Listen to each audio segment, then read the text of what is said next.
Hello, Scorpio. Welcome to the Plaid Sheep Oracle. Your reading is about a relationship.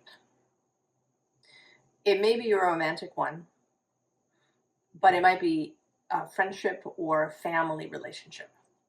I don't think that it's a business relationship unless you are also very close to that person. You might have a coworker that you feel very close to.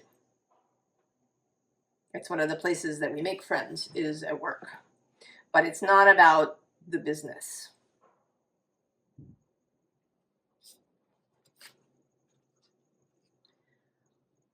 We begin with this Sanctuary card. Now I'm going to speak now as if this is you, but the roles could be reversed. It may be that this is the other person. So take that as it works for you.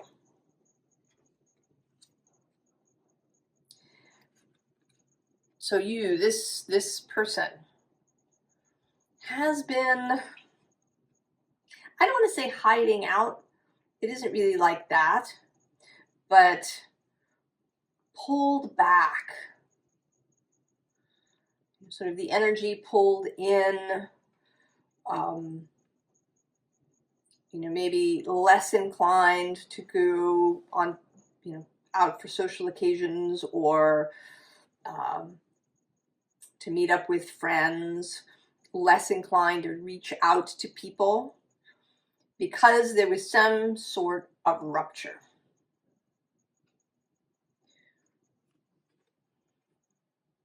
The other person that we don't see here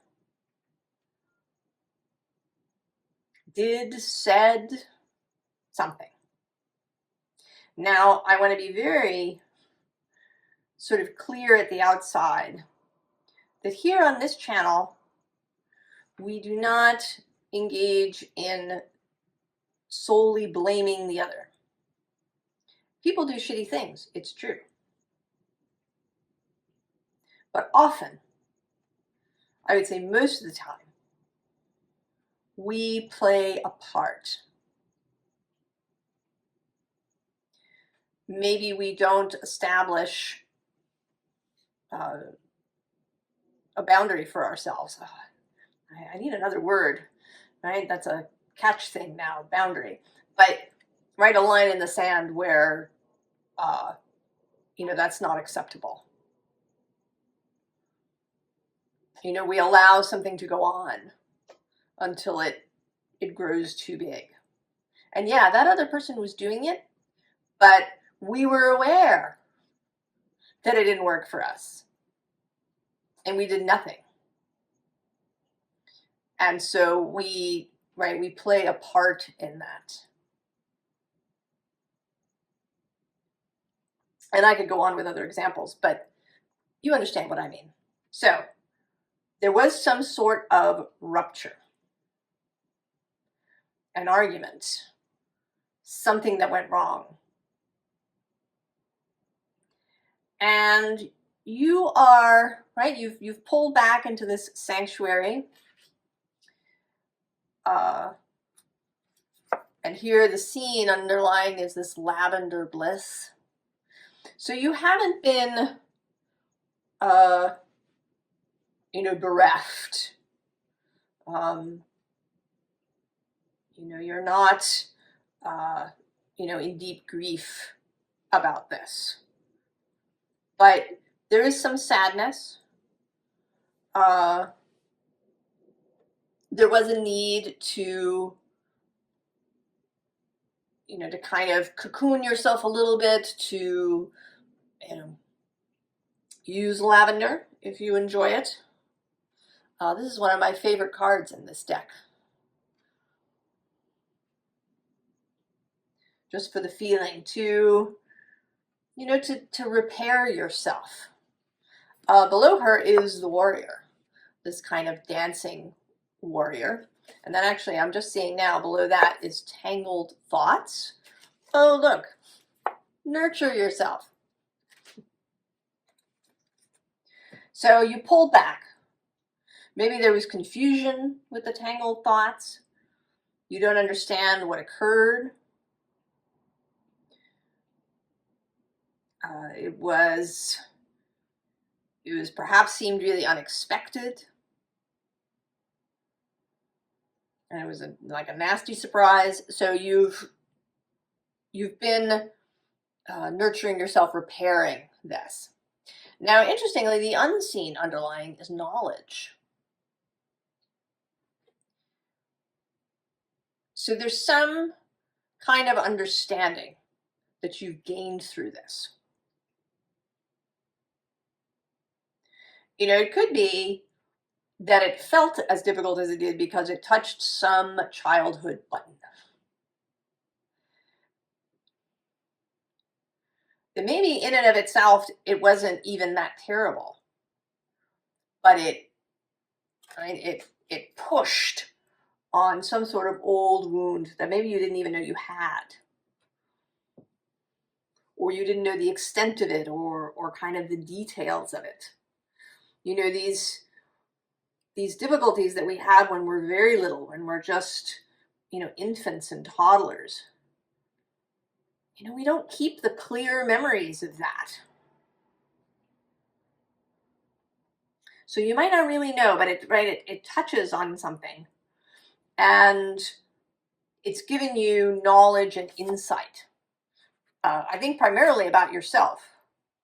Or, you know, this is part of the process that's been happening here. And it might even have helped you to understand the other person. Perhaps you've had time now when you've pulled back to, you know, really look at the whole thing from start to finish, to understand maybe what their, you know, shadows and weirdnesses are and how they ended up doing what they did, even though you were close. So we have the Raven. And what came up was, for the first time ever, Edgar Allan Poe, quote the Raven, nevermore. So you are determined, and here with this, and I'm actually just seeing the protection card underneath, and then this loyal dog beyond that. And actually there's fear showing up here too. You are determined that, right, nevermore. You're not going to end up in this kind of situation again. You have learned something. On the bottom of the deck here is the Earth Fairy. So there is stability. You have maintained your stability. Pull these out, although I'm not going to talk about them for a second. And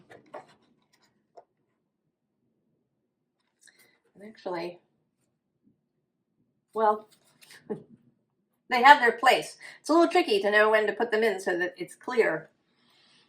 There's a lot of stuff happening underneath in the unseen underlying. Well, maybe I'll say it now. So we have this Earth Fairy, but we also have the Serpent. And that, of course, makes me think of Adam and Eve.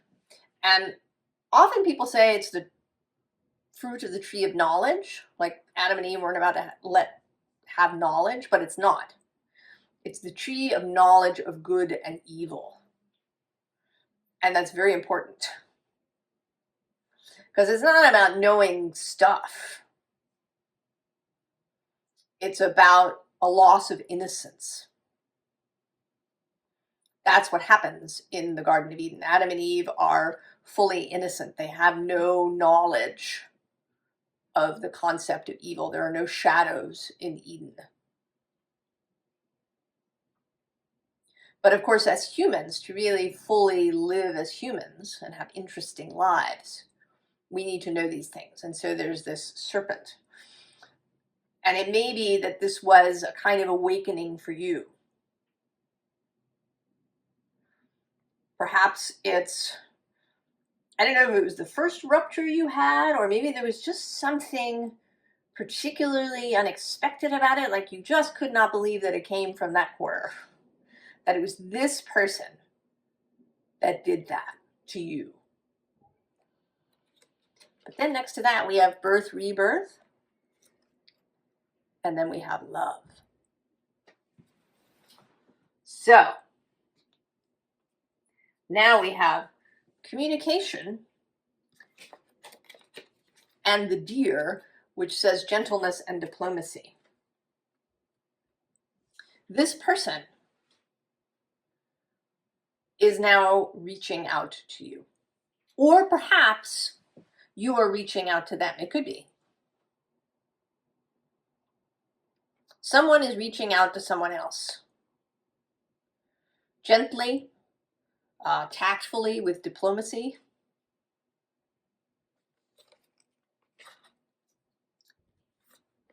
And we have forgiveness. Now, forgiveness is not something you can force. I don't think. I don't think you can make yourself forgive someone. You know, one of the things about these ruptures, when they really, like when they press on those buttons, we feel really vulnerable. There's this, right, this nevermore and the protection and the loyal dog. We feel vulnerable. And one of the reasons that we may have difficulty with forgiveness is because we don't want any, right? We don't want that to ever happen to us again. And so we feel like we have to put a wall up and say, no, I'm not going to forgive you. I'm not going to forgive that. Because somehow if I forgive that, I'm going to be vulnerable to it again. But when we work through stuff and we find, you know, what was the insecurity? What was the fear? What was the hurt that this really pressed on? And do I need to carry that any longer? And once I can release that, once I can feel confidence again, once I can feel secure again, then I may just forgive without even, you know, that it isn't even a trying thing. It just happens.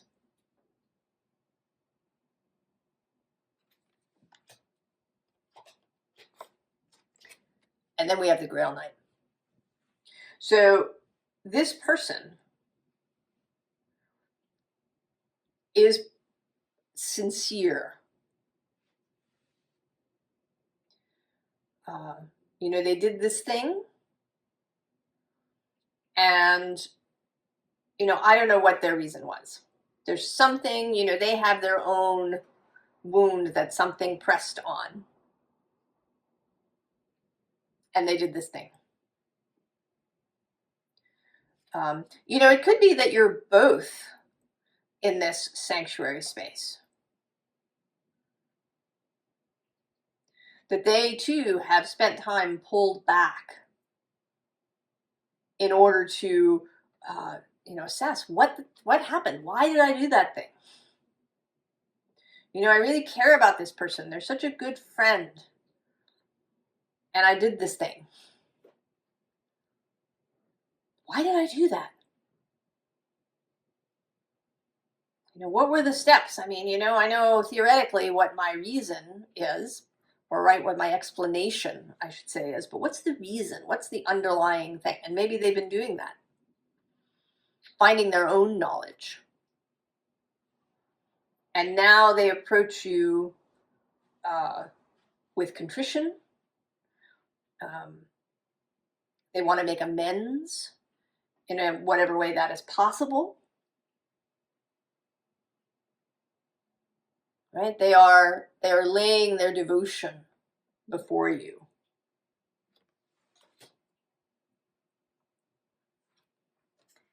And you, I think, are going to spend some time thinking about it. Or, you know, perhaps that's a little bit of advice here out of the gate, is to, right, below that we have speed. And I think you may be tempted to answer quickly in one direction or the other.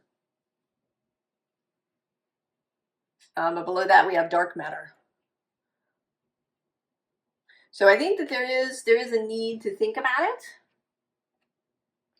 On the underside of this, we have both this marine life richness and then magic with alchemy.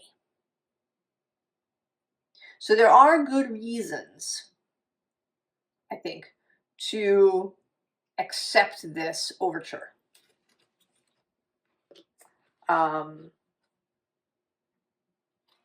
Actually, next to magic is south with adventure. And then we have volcanoes, power, and east, beginnings as well. So there are good reasons why you might accept this overture. But I think you want to move slowly. There is this air motion card, but this isn't the speed card. And then it's followed by this attraction magnetism. And then this rain fecundity card. You know, and she is careful of herself, right? Her arms are crossed across her chest. So you understand that there are, that interesting and magical things could happen. These are possibilities moving forward if you accept this overture. But you do want to take your time, and I think you want to let it come to you.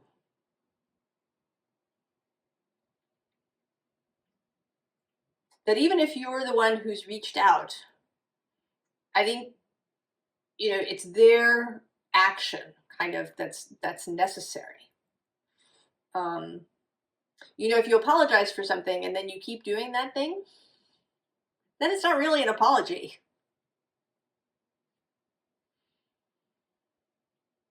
So I think you want to see,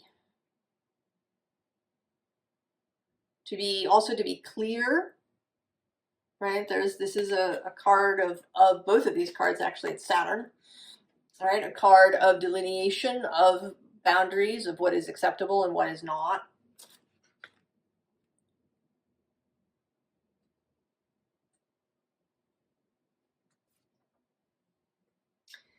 And there may be a little period of confusion because we have the Eight of Air here with all these feathers floating around. And then right below that is temptation. So, you know, there may be a temptation to slot, for both of you to kind of slot back into the same behaviors that you had in the past. You've probably experienced this, you know, maybe if you go home for the holidays or you meet old college friends that you haven't seen in years, there's a tendency to kind of take up the same spaces in the relationship. You know, the class clown continues to be the class clown, and the mother figure, you know, slots back into mothering, even if she hasn't done that in a long time, right? We can, you know, we have these practiced pathways in our mind when we deal with somebody. And so there is a temptation to slot back into that. But on the bottom of this deck, we have, first of all, the Two of Air. So there is a decision-making process, and it's dynamic. It's not as if you decide, yes, this is fine, and then that's it forever. You know, if they fall back into doing the same old things, then a new decision is made. But if they really, you know, do make amends and are, you know, involved in this process of forgiveness and redemption, then, you know, then you have a different decision. Then we have the Eight of Water. right? Moving away from how it was. Patience, of course, and love again. So there is, I think, a lot of love in this relationship, whatever it is. I don't know. I have a sense of friendship more than romantic love, but it could be. I mean, you could be lovers who were very good friends, or you were friends first. So then we have this Ace of Water and this Four of Water, and I see this as the two of you facing one another, and you each have this pearl that you want to exchange.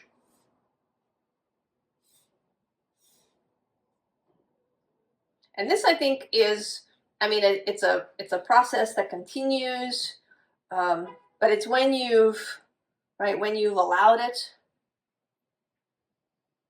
And we're going to assume from this point forward that they are sincere. They really mean it. They feel lots of guilt. They feel remorse. And they feel determined to not do this again, right? I see them more as this Ace of Water because they're more, moving towards, and you as the stationary person. That they want to bring you this new pearl, to have a new beginning, to start fresh. And then you have your own pearl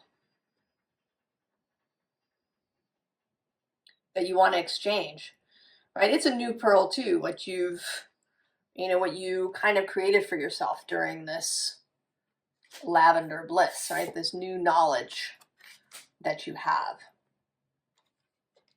And it may be that this whole forgiveness process has led you to see, perhaps, when you've done something similar to somebody else in the past, perhaps. Right? I think that none of us get to adulthood without having done something that's at least a little bit shitty to somebody else.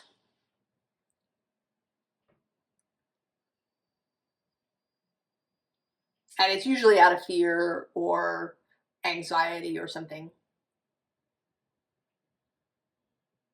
So this, and it may be that you're actually kind of grateful.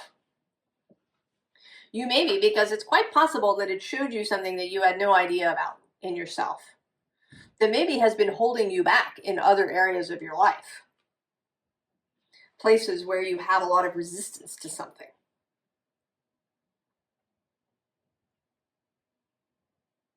Or, ways that you have relationship dynamics with other people. So once there's this exchange, we get the Two of Water. And we see here it's a very equal kind of relationship. There's parity. These are peers. So there isn't this sense that you are, after your time, this, all-wise, enlightened being who is, being beneficent and allowing this person back in your life. You are, a fully human being. And you're here with this person, and that you care for one another, that you have love for one another, and that you are committed to having this work. And that each of you have, eccentricities, shall we say. And so then we get transformation. And this new start. This new fire. So now this line is kind of like a further explication of what's happening. We have this 8 of Swords, and then the 7 of Swords, and below that is the 3. So there's all these swords that are showing up in here. But then on the bottom of the deck, we have Justice. So clarity, clear communication,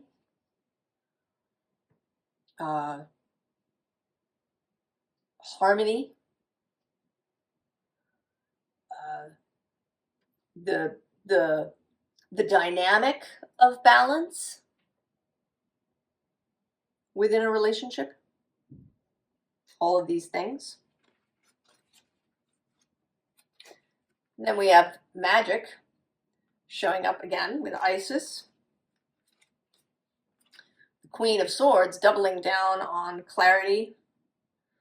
And also the 2 Libra cards. The sign that is most closely associated with one-on-one relationship. And also discernment. And then the Ace of Wands. The new thing, the new fire. So we had a 5 of Wands, we had the conflict. And in this card, it's less of a conflict and more of a dance. So this is not to minimize, maybe the way that you felt, but to try and put it in context, to put it into a bigger perspective. That we go through life and we may have these ruptures, but that they may create something new. And then we have Fortune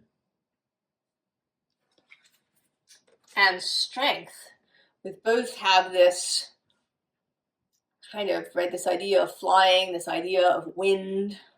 Oya is a goddess of storms.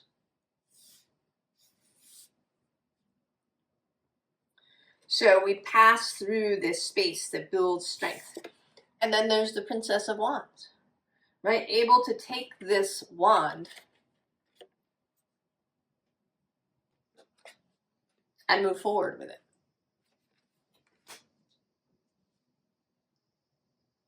And to do so with imagination, with vitality, with curiosity, with desire. So, formal advice. I mean, we've sort of seen it right here. There's been a little bit, but, well, the Forest Lovers. So, I think that this wants to say that there is genuine love and affection here. Even though right below it is this frustration card. But below that we have balance. And then also the Fool. And I'm going to go one more with the Guardian. Right? This adventure, this passage.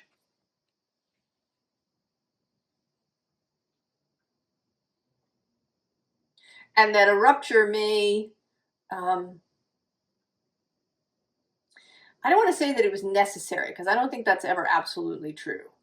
But that it was needed, and that it might have even been the shortcut to this relationship growing much, much better and stronger.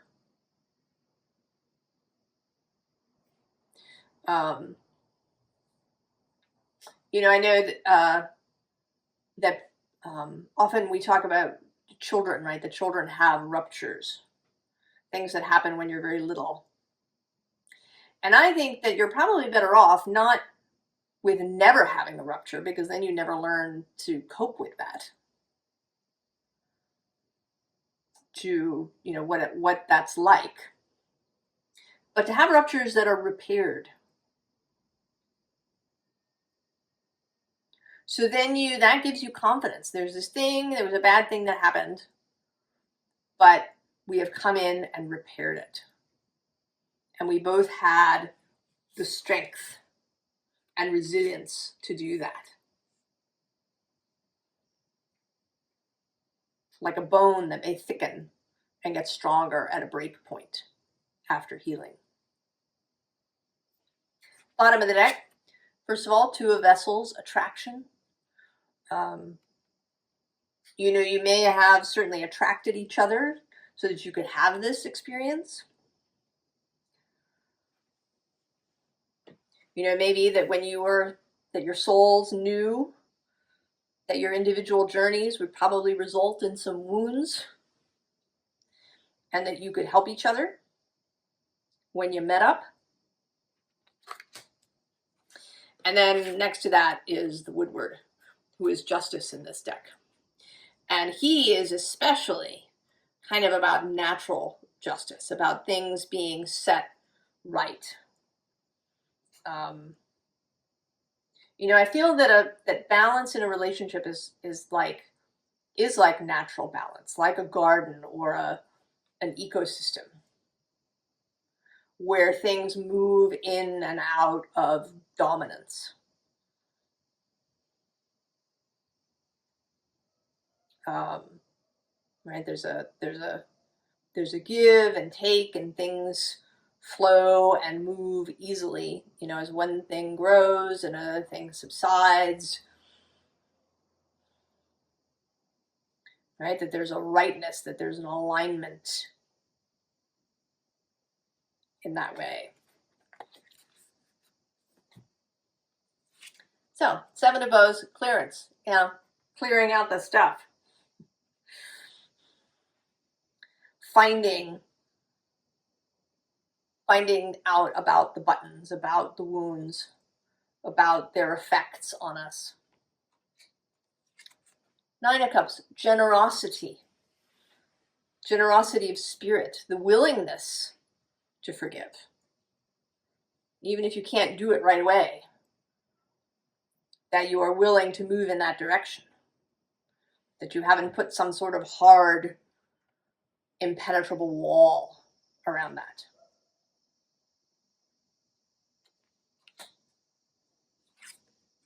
And then the Hooded Man, this is the Hermit. So definitely following your own counsel.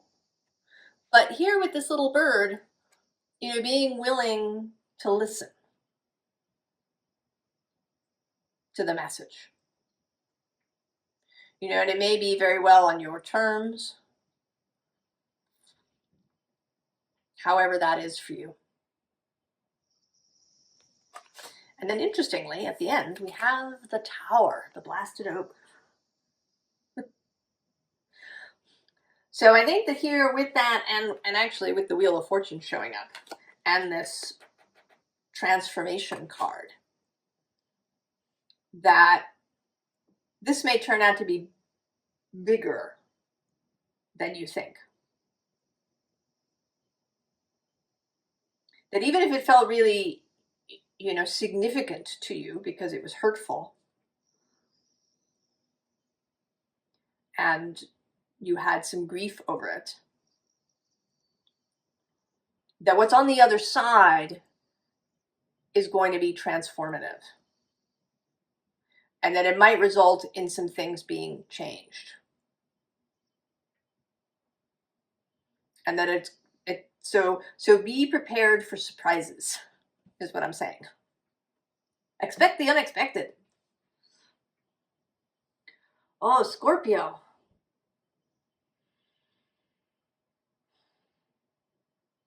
Well, I hope that this feels good to you. I hope that if this is reversed and that you're the one who is seeking forgiveness, that you give your person time, that you don't demand, you know, an instantaneous answer, even if it makes you anxious to have to wait.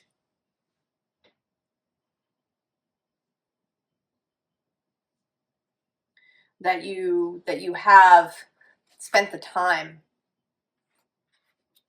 acquiring this knowledge about yourself.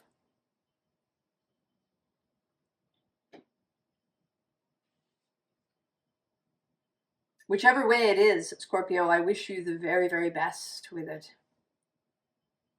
I will see you next time. So long, Scorpio.